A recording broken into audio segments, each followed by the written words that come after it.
Welcome to today's session on Unlock the Future of Software Localization with Generative AI. We will use 30 minutes to quickly walk through what I consider some future of software localization with generative AI. For everybody is probably, for anybody it's different, and we will capture one view that I hope you share or challenge, and we can discuss in Q&A towards the end. So what will we cover today? What will we talk about? First of all, we will talk a bit about myself. I'll do a quick introduction. Who am I? And what work do I do? And in order to understand where I'm getting with this, we need to dip a little bit into some concepts and theories. So I'll walk you briefly through what is called Localization Maturity Model, LMM. That's a concept that was about a decade ago invented by Common Sense Advisory, an advisory firm in our industry. And then we will look at what's now called LangOps as a concept, which is similar to DevOps, just about languages, as the name suggests. And we will hear about some other acronyms so that you at least have heard about them and know about them, because those are important if we want to automate and integrate and collaborate nicely. So like ALMs, which are application lifecycle management systems, Git, and of course, generative AI. We will also briefly hear about my view on neural machine translation versus large language models. And of course, we will all do this in one go in an example where I just show you how this could work, how the process and the tooling could be set up to use automation and LLMs to establish a very good workflow and automate lots of things to make localization easier than it used to be. And then wrapping things up in a conclusion and perhaps a question and answers if there is time and if you have any questions at all. So moving on, telling you a little bit about myself, why am I who I am and what am I doing. Everything started in the early 90s with an Erasmus exchange student, which brought me abroad to Dublin.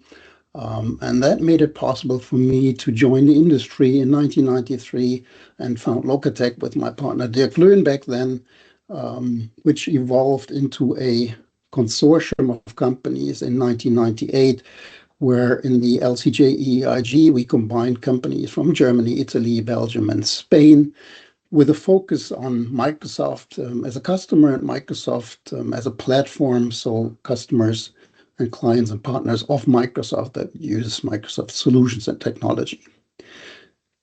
Then, after selling and merging that entity into LCJ, I started a small boutique company called iLoc IT in 2012, which now has more focus on SAP and SAP's customers and partners rather than Microsoft, and localization needs and translation needs in that field.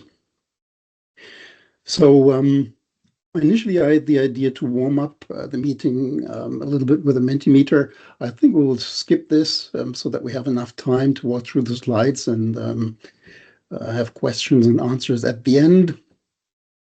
What actually I wanted to ask you is, what do you think is the most used localization tool? Perhaps you can think about it for yourself, and maybe you come up with answers like Pasolo or Espresso or whatever.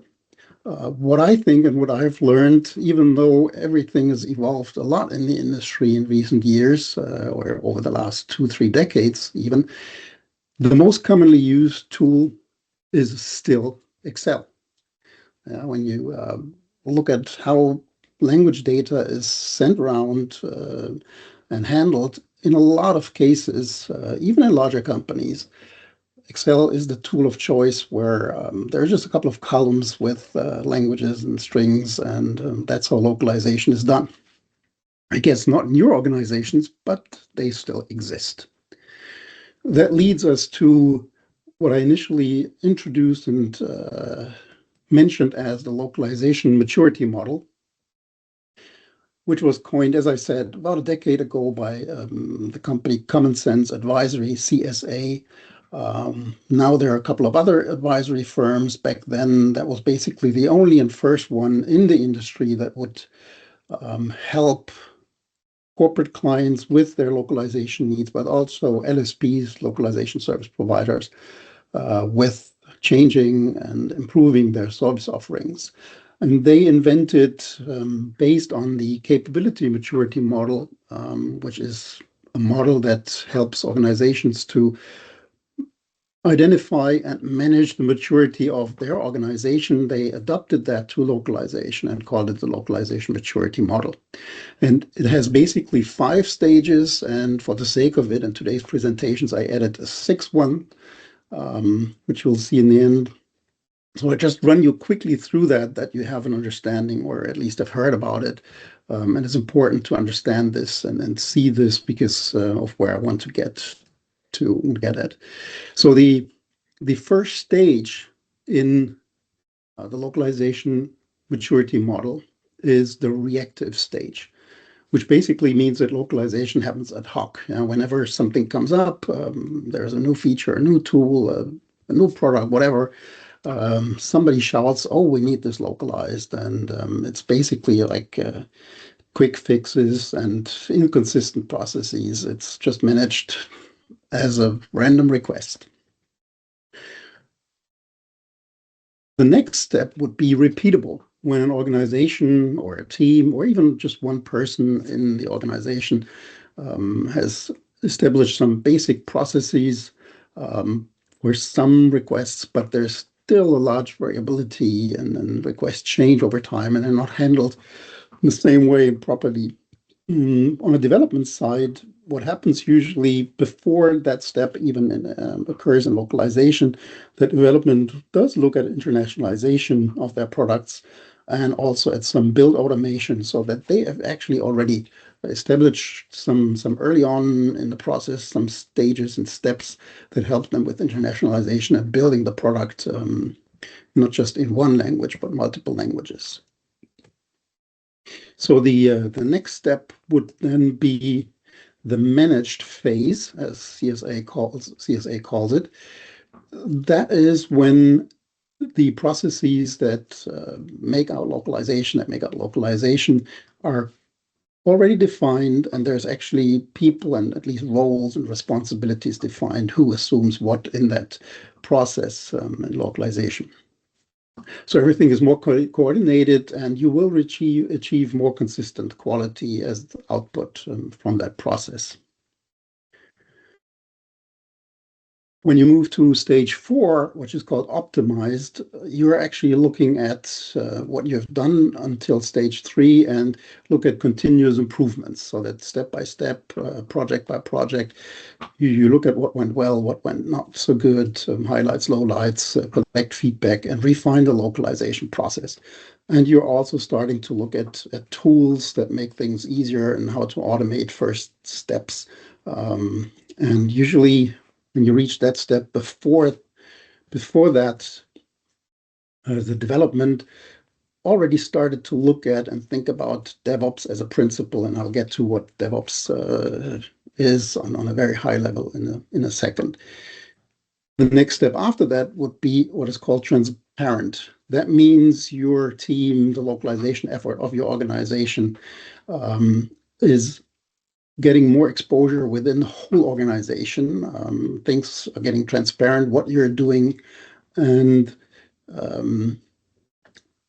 that way it's also viewed as an important competency that you have as an organization, and not just as something that happens and needs to happen, but your team is considered as competency team that takes actions and delivers good output. So basically, you're taking decisions based on data, like what markets have which returns and why you need to localize for a specific market. You look at the cost overall, you look at optimizing costs and streamlining processes. And that is accompanied by really the development side running DevOps in full with full flags. So that is pretty much a well-oiled, optimized machine that you have reached there when you're in stage 5. And well, stage 6 is more like an invention that I made. And that is a notion which we can discuss also maybe later on called LangOps. LangOps is not yet established. There are different views on what LangOps is and what it could mean. I'm just looking at LangOps from the localized software localization point of view, not a general translation point of view. And I consider that stage reached when there's really a deep integration into not just the teams and organization, but into every product's life cycle. And you're heavily automated, and you use some artificial intelligence, or currently it is still uh, generative artificial intelligence and not yet general artificial intelligence. So the software localization, software development, and deployment are seamlessly executed and integrated. So with that in mind, if you want, I mean, you can scan the QR code and then we can get the data a little later. You can do a self-assessment, what you think, at what stage you are.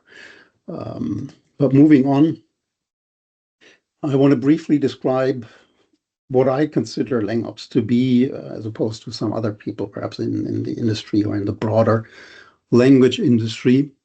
And it might sound familiar to you, and you might wonder, well, isn't that something that we have always talked about? So this is nothing new. It's just a new buzzword for something that we have already talked about. Well, it's about the division between departments, in our case, mainly between development and then localization. And I think this division and the silos that separate them, they still exist. They're still a stumbling block for a lot of organizations to really become truly global. And why is that? It is because the maturity wasn't there and the tools weren't ready. But now, and we'll get to that now, we're at a stage where this really is a reality and easy to achieve.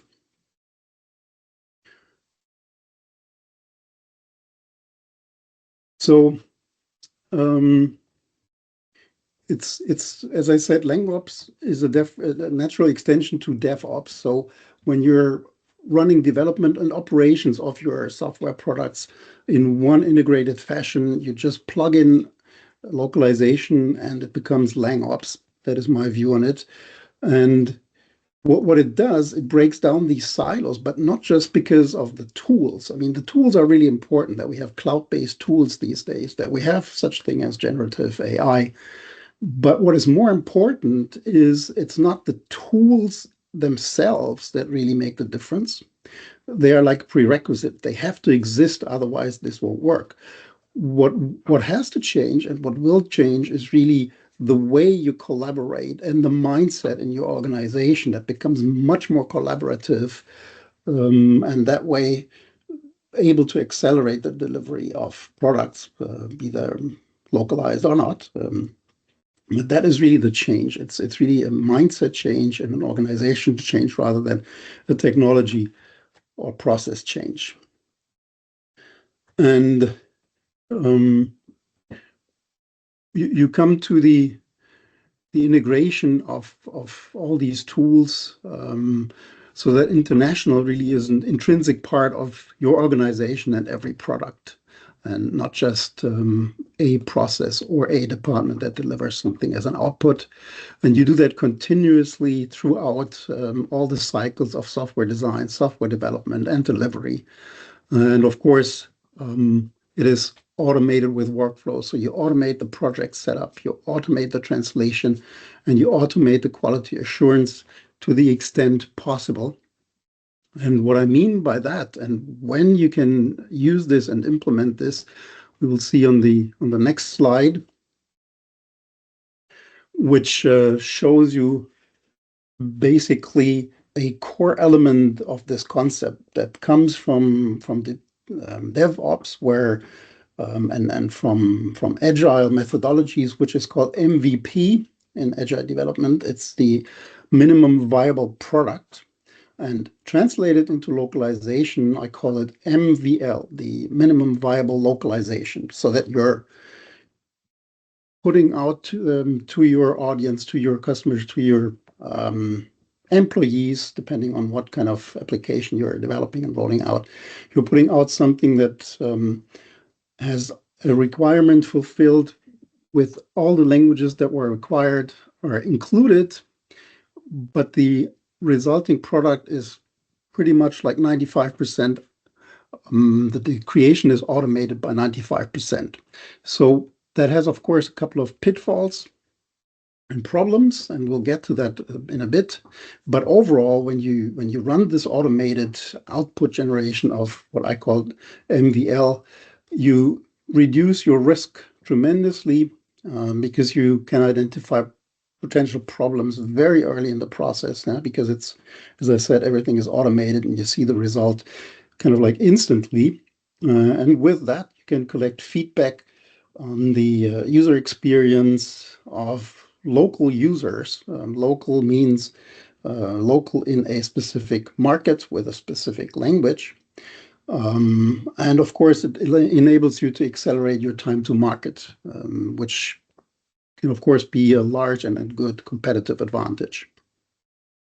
And you also use your resources in an optimized way, because what you're initially putting out there is a product, the MVL, which is just good enough.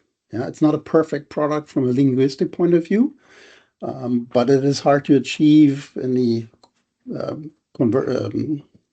old-fashioned processes too.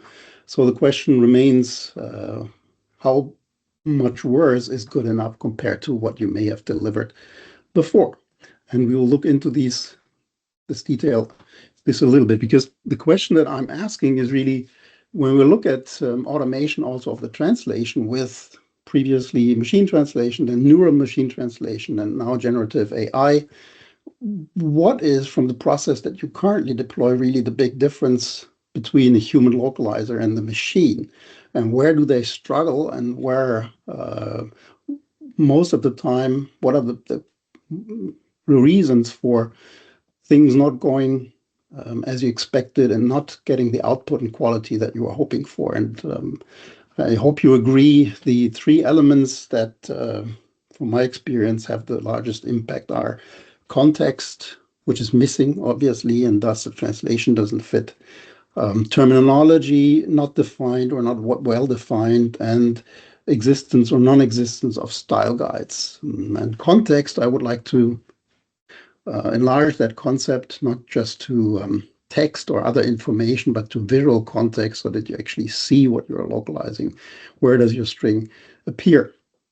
And to lighten up things, here's a small example that was just recently discovered. I mean, I discovered it a couple of weeks ago, even, when my laptop needed a BIOS update, and the German screen, because it was a German machine, said blockieren, yeah, when you count actually the blocks that you have to write to the hard disk to update the BIOS, or actually not the hard disk, but the EEPROM that stores the BIOS.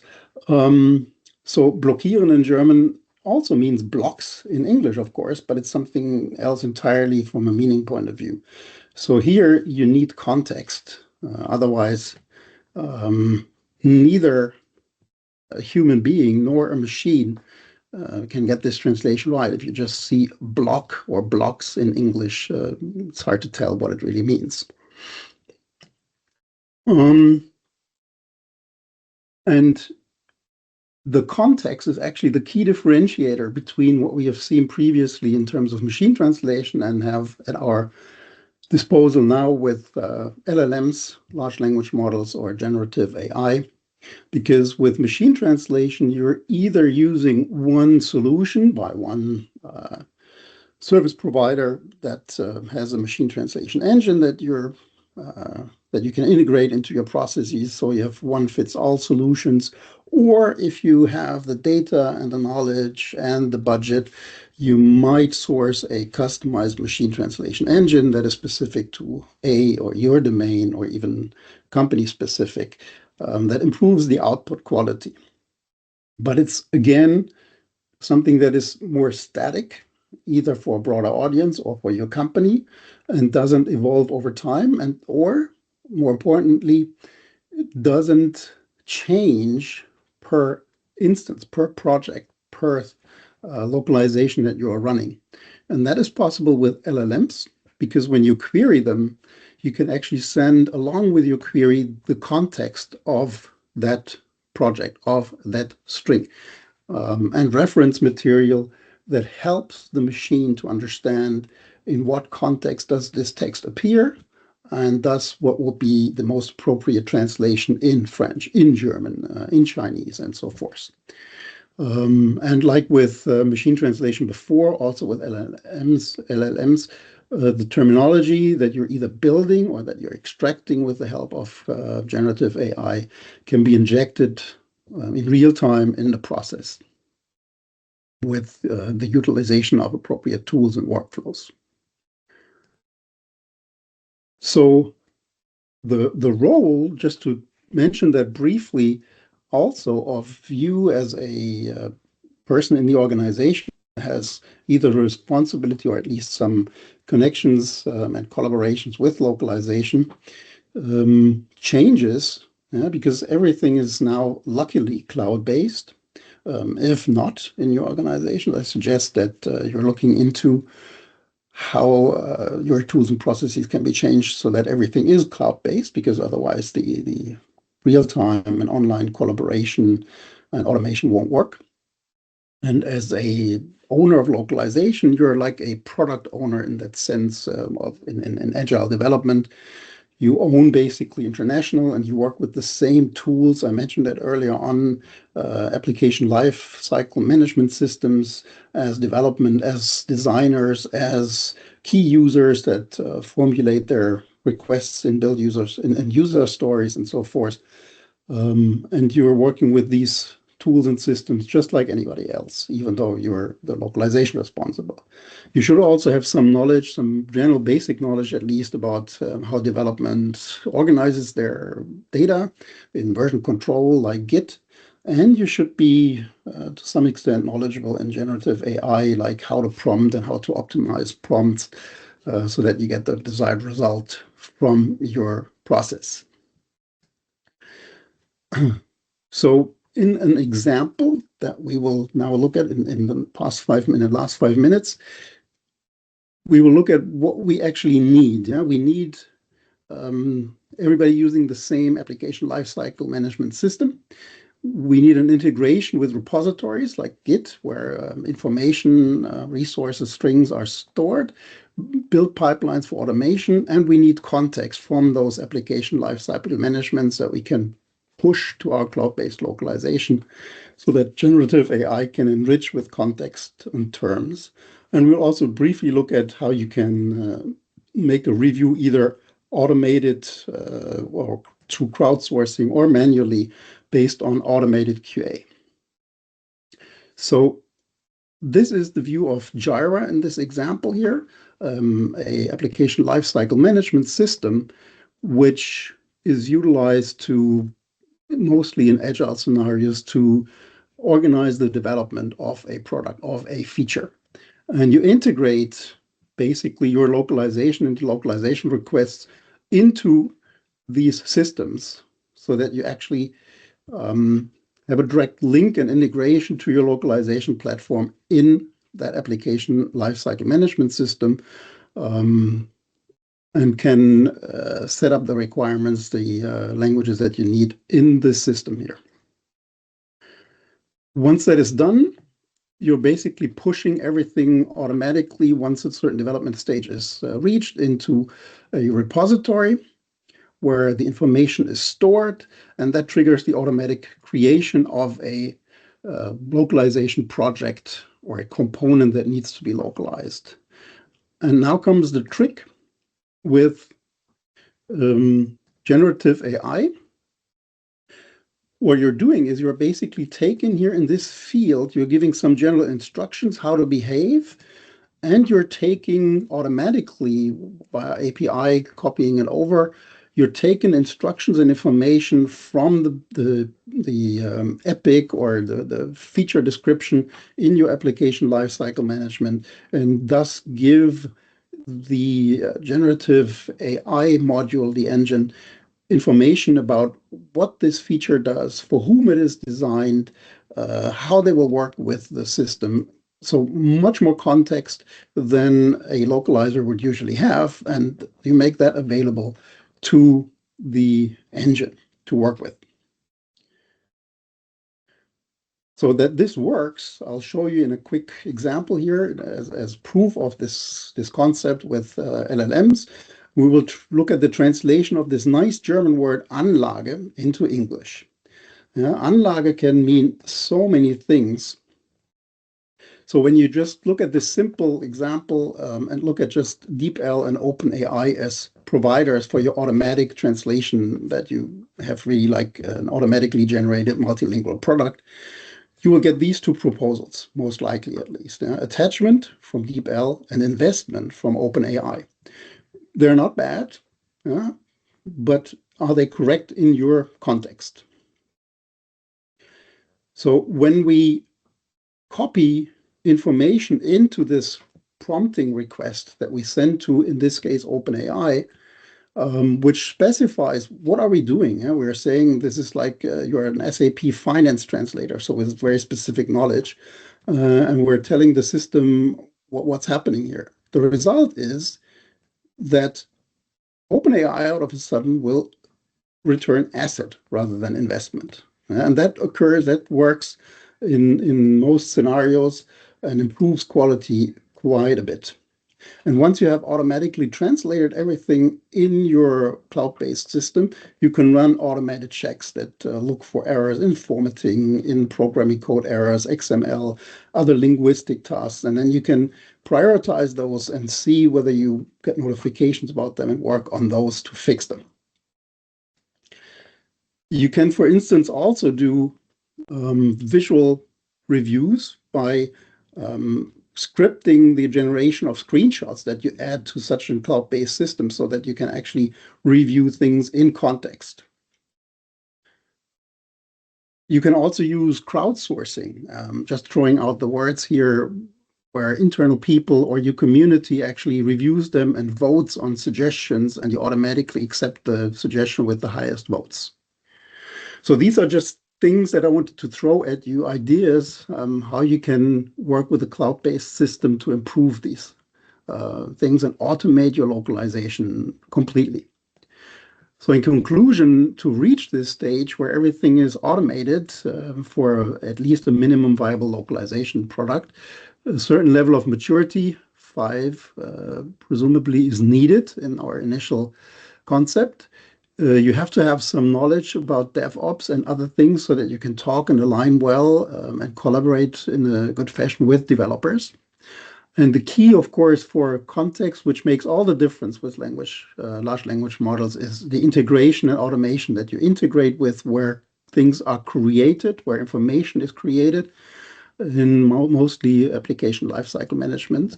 And to optimize further, you need clean data. Translation memories, translation term bases, style guides that you either inject or really train your specific LLM with. And then you use generative AI over machine translation as your tool of choice. So with that, if you have time, because we're like at 1 minute before the hour, we could move over to the Q&A section if you want to stay a bit longer and discuss things like I put 3 topics here that might be of interest to you and to us, or to have further sessions on these mentioned. Like there's concepts like humans in the loop or human at the core, which really makes a difference when it comes to generative AI. What's the role of a human? We can look at the cost and biases in LLMs and other things. But to wrap things up, I wanted to really thank you for your time. I hope that you got some information and some food for thought from this short presentation, 30 minutes only, with a rather large concept, big thing here. And if you happen to be in Stuttgart next week, maybe we meet at TECOM, the large annual convention there. I'll be there only on Thursday, so in exactly 1 week. And yeah, I'm looking forward to seeing you there, or just ping me through mail, call me, look at my website, reach out if you have questions, if you want to dive into this deeper. I'm happy to discuss with you. Yeah, and see you next time.